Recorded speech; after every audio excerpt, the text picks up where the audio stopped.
I'm Beth Pariseau, Senior News Writer at Informa Tech Target, and this is IT Ops Query Season 3, Observability in the Age of AI.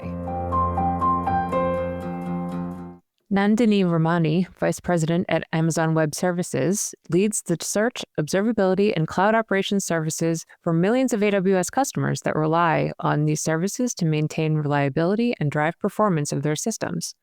This portfolio includes Amazon CloudWatch, which is used to monitor more than 11 quadrillion metric observations, ingests exabytes of logs, and combined with AWS EventBridge, triggers more than 32 trillion events per month. CloudWatch also sends 400 billion open telemetry metric updates per week.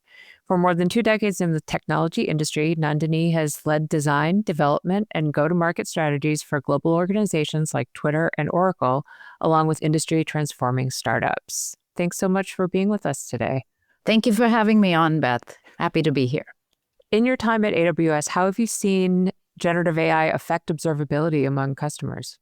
It's been a remarkable journey, to be honest. I mean, as having been in this space for decades, actually, I've actually seen the trends evolve, right? And we're not new. Gen AI is just the next evolution of what our ML, AI, and so on. But the difference here is it's completely changing the way we do, how we operate, how we observe, and making things that used to be so challenging so much easier in one way.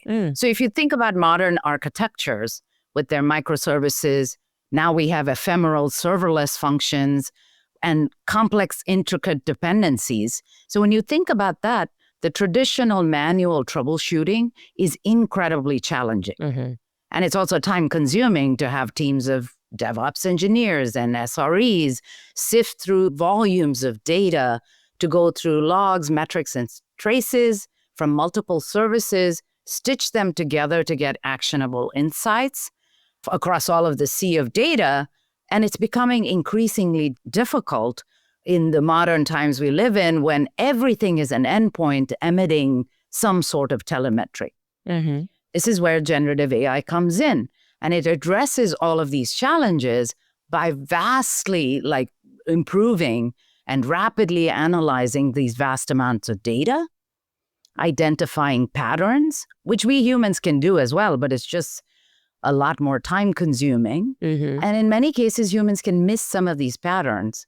So it's really simplifying exploration of data. And it does this, even now we've simplified it in ways where you can use natural language interfaces. So you don't have to know like SQL versus PPL and all these different things that we have been used to traditionally. Right. And it automatically correlates. It can do this across all of our different services. I mean, just take AWS, we have over 240 AWS services. And if you now extend that to telemetry generated by the application that the customers are running, et cetera, this really genuinely transforms what it can do. Also, Gen AI can now generate incident summaries and reports, and it can even specify potential remediation recommendations with confidence levels and things like that. So this really expedites the mean time to resolution when an incident occurs. And as we all know, downtime directly impacts revenue and, more importantly, customer trust. So I really feel like it's given us such a boost in terms of cloud operations and observability, and most importantly, freeing up our engineering resources so that they can be off implementing and innovating on solutions rather than spending all these hours in troubleshooting and debugging. Right. And so what about the other way around as far as the role of observability in managing and developing the increasing number of AI applications people have to manage? Oh my God, yes. Yeah. That's another whole thing. On the one hand, generative AI is truly helping us because it helps us sift through all this data. But on the flip side, with the rapid evolution of agentic AI coming into place and lots more of agents doing things with complex patterns and things like that, it provides an interesting challenge for observability. Because we now, and remember, I would say the way to look at it is in twofold. One is Customers want to build their own agents for their own businesses, and we need to monitor that for their entire agentic stack, which is extremely complicated because agents don't follow the traditional paths. They can take different paths for different tasks that they're doing, which makes the tracing so much harder because with humans, we have one set of code, we know what we're executing, we can go and sift through that when we do observability. Now with agents, and also remember, agents are going to talk to each other. They're going to collaborate amongst each other. So the paths and the network of things that we have to troubleshoot is also getting significantly more challenging. So it's like a duality, if you will. On the one hand, it's helping observability. On the other, it's also going to generate significantly more challenges in the realm of observability, I think. Right. And some of that infrastructure is still being built. The connective tissue between those agents is still evolving. Yep. And then how are AI agents going to change observability tools? What's the difference there? So I think it's going to change it in twofold. One is, I think we're going to need to monitor and observe. So if you think about it, there's the agentic stack. There's the whole realm of the LLMs and the various different models which are evolving at such a rapid pace on their own. We have to monitor those as well. And then we also have to monitor the GPUs and the infrastructure on which all of this is running. In our case, that would be you need to monitor Bedrock and you need to provide monitoring of the LLMs and the foundation models. So I would say you need observability and monitoring all the way from the silicon to the infrastructure, to the user experience, and to the entire agentic stack. Now, the good news is, in the process, you can also use what I started out with your first question is, you can use generative AI to sift through all of these layers as well, starting from the ground up. So you can, whatever the agent is running on, the entire stack, you can also include observability of our own tools using generative AI. For example, let's take AWS. We have 19 years of experience on our own infrastructure and all of our services. So we have a knowledge base that knows the failure modes. We know the typical topology graph of our own services. And so we can build a knowledge base. We can train it on that data so that we are then able to say, with 80% or whatever, 90% likelihood, here is the problem and this portion of the stack. Now, if you extend that, we can do that for the GPUs. We can do it for Bedrock. If you're using Bedrock, we can use it for the models that run on top of Bedrock. And we can also do it for the end user applications that are running on this entire stack. If that makes sense. Yeah. So is that end-to-end trace for AI agents already something Amazon does? Yes. So we're making our way, right? Like it's we have started out with doing this for our own services. Yep. Meaning for AWS, which is where we want to meet our customers first. Sure. Which is a great place to start. However, if you think about our typical customers, they have their own complexity. They have on-prem workloads. They have, not everything is a microservice. They have monoliths. They have a intricate complexity. They have multi-cloud environments, and we want to meet them where they are. So we're working as we speak.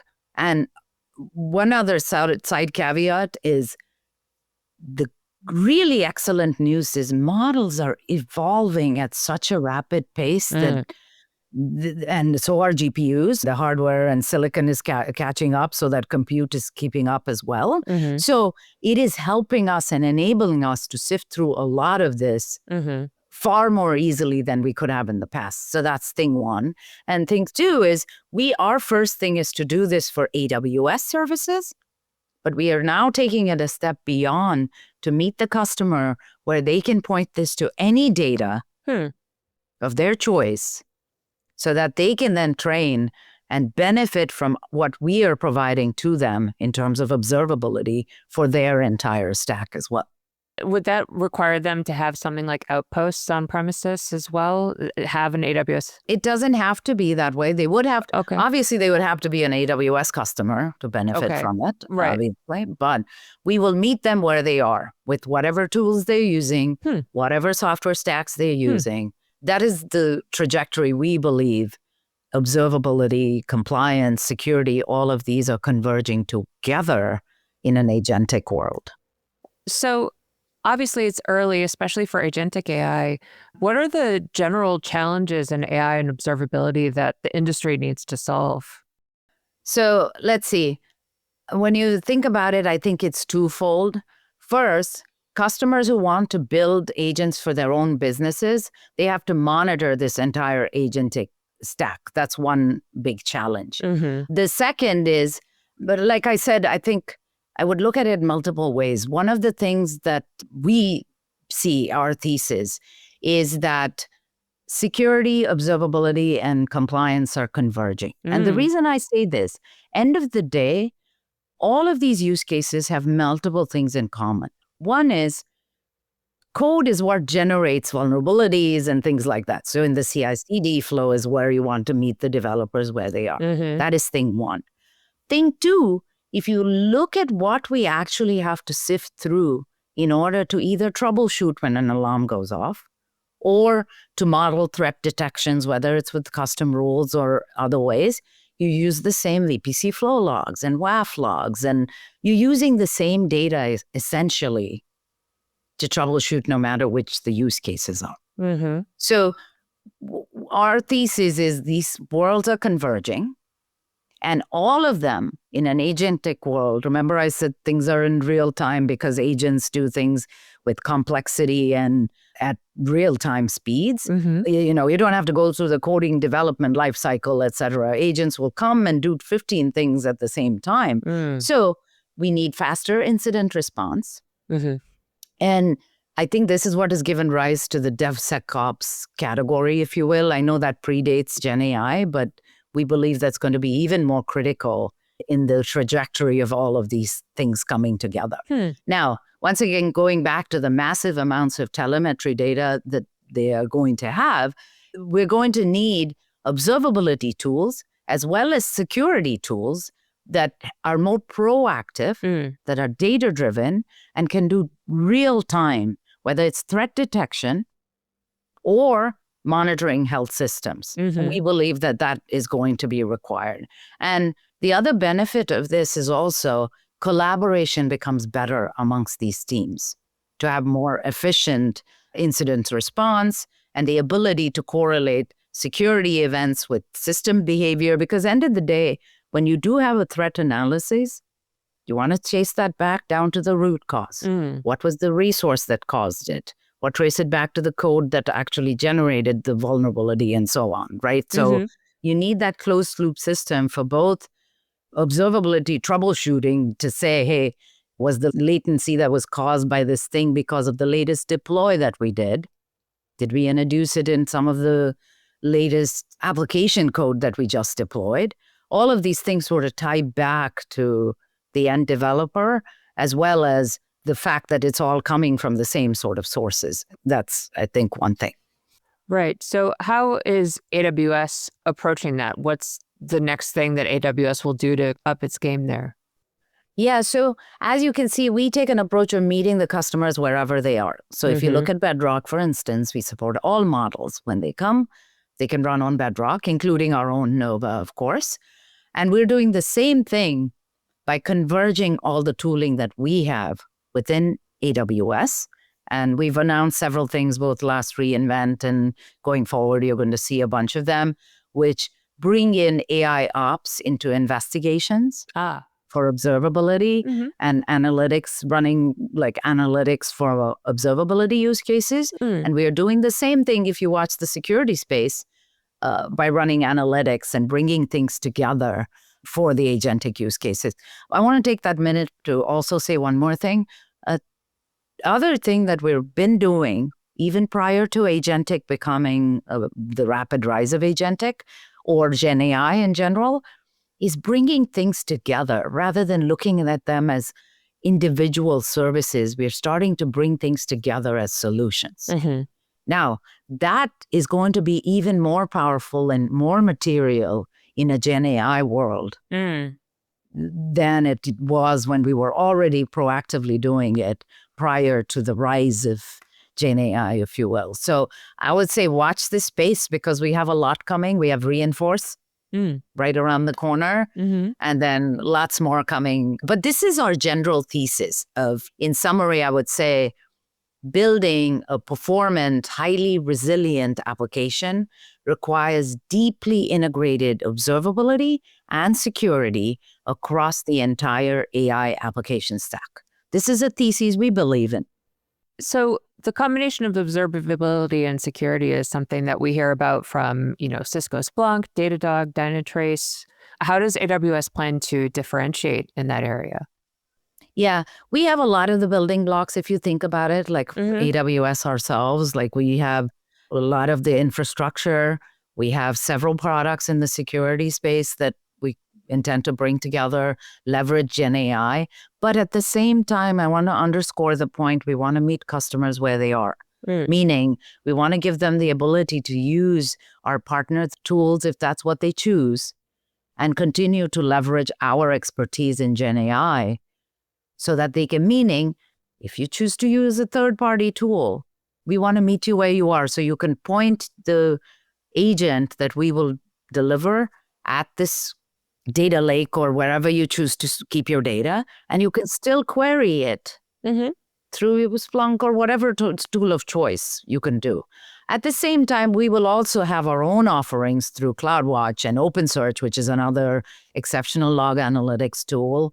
And we have GuardDuty, and we have several components that we also have, which we'll bring together in an agentic world to meet the customers. And by the way, Beth, you mentioned how you're seeing observability providers shift left toward bringing security observability. I would argue we're also seeing security providers shift more to providing analytics and things like that as well. So definitely there's a convergence happening, and we are embracing it, and we want to meet our customers where they are. And if you watch this space, you will see that all of our products fit into this thesis of where we believe the world is headed, and it's an exciting time for our customers. I'm happy that we are here as part of this journey. Yeah. So how do you expect that journey to continue? How do you think this will all evolve, both short-term and long-term in general? So where we are today, I will say, we're used to traditionally waiting for an alarm to go off. And then you're like, okay, I'll spin up a on-call, and then we have a Slack thread going, another traditional sequential way of doing things. Now, agents are going to help us by being right there as part of a group on the on-call. It's going to be much quicker to resolution because it'll tell you, here are the patterns I'm seeing. It was this deploy you did 2 days, like 5 hours ago or whatever that's causing it. So it'll get there much faster. So that is thing one, the ability to shorten that cycle of how we do it today. But the direction I think this is all going, and where we believe, and that's where we are marching toward, is automatic remediation. We don't even need to wait for the alarm to go off. One thing is, alarm goes off, you should be able to self-remediate. So I wake up in the morning and it says, well, last night we had this thing and I already remediated. I know it sounds fantasy, but we're really close to hitting this. And then I think the next phase of it is automatically remediating, so you don't even have to know the alarms that went off. Meaning, think about it this way. I set certain cost guidance and say, within these parameters, you can take care of my estate. Then it can go and increase your auto-scaling group. It can go, you know what I'm saying? It can move a few levers. Now, as I say this, though, we need to observe all the actions these agents are taking. It'll be great that they're doing this, but we need to wait. So it's like a recursive journey we are on. But this is the pattern I see the world heading toward, where we'll automatically remediate. And then if you pull this thread further, we want to be able to fix this in the code before it generates these vulnerabilities and things like that, because that's where everything starts. And so if this future does come to pass, then how does that affect the human role in these systems? I think we just free up to do, like I said, twofold. One, it frees up human time to innovate. There's going to be so much more we will be, because generative AI opens the floodgates for us to innovate in ways we haven't even thought possible. That's thing one. And thing two, while we're on that journey, we are going to need to observe a whole lot more things these agents are going to create. And the humans are going to be the ones orchestrating all of these and figuring out how to deploy these agents wisely. And we firmly believe we need to do this in a responsible manner. And so there's lots of challenges with that as well. Not to forget, we are doing amazing things around automated reasoning for the hallucinations that happen in the models. So I know I'm spanning a big thing, but there's a lot that humans are going to help do, because it's not as simple as just delegating everything to agents, I don't think. Yeah, and another thing I've heard about from other guests is the idea of the LLM or AI system as a black box and needing to get better visibility into that. So what can AWS do about that? So this is what I was saying, right? We have to monitor the entire Gen AI stack, the LLMs, the foundation models, whether it's in training mode, in inference. So we have observability for that. That's a different type of observability. Like Bedrock observability is one thing. Then you can observe the GPUs, how far into the silicon. That's a whole separate observability. The black box of what these things are doing. Right. That is all in the silicon and in the infrastructure. Then you can go upstack into the agent to see what the agents are actually doing. Like with developers, you can audit them. You know what code they're deploying. We have performance reviews, and we know how to manage those things. When agents start doing this, we need to be able to have visibility into what code they're creating. How many vulnerabilities did they create? There's so much more observing we need to do of all of these agents, and I think that will become our role while we delegate those. I think it's just up-leveling what we do so that it doesn't become the black box where we have no idea and there's no accountability. Yeah. Right. Okay, great. And by the way, we're taking this much deeper into S3 tables. Think about the art of the possible, right? Like all the way from silicon to storage to compute and upstack. So I think AWS is really uniquely positioned with all of the things we're doing across the board. Great. Alrighty. Well, I appreciate you taking the time to come and tell us about it. And thank you very much. Thank you so much for having me. I've enjoyed it. It's a favorite topic for me, so I always enjoy talking about it. This has been IT Ops Query Season 3, Observability in the Age of AI. If you have any feedback on the episode or want to share questions, comments, or stories we should consider covering, please reach out to me at beth.pariseau, that's P as in Peter, A-R-I, S as in Samuel, E-A-U, at informatechtarget.com. IT Ops Query will return later this year for more conversations with tech industry leaders about IT operations trends. In the meantime, please consider rating, reviewing, and subscribing to this podcast on your platform of choice. And thank you, as always, for listening.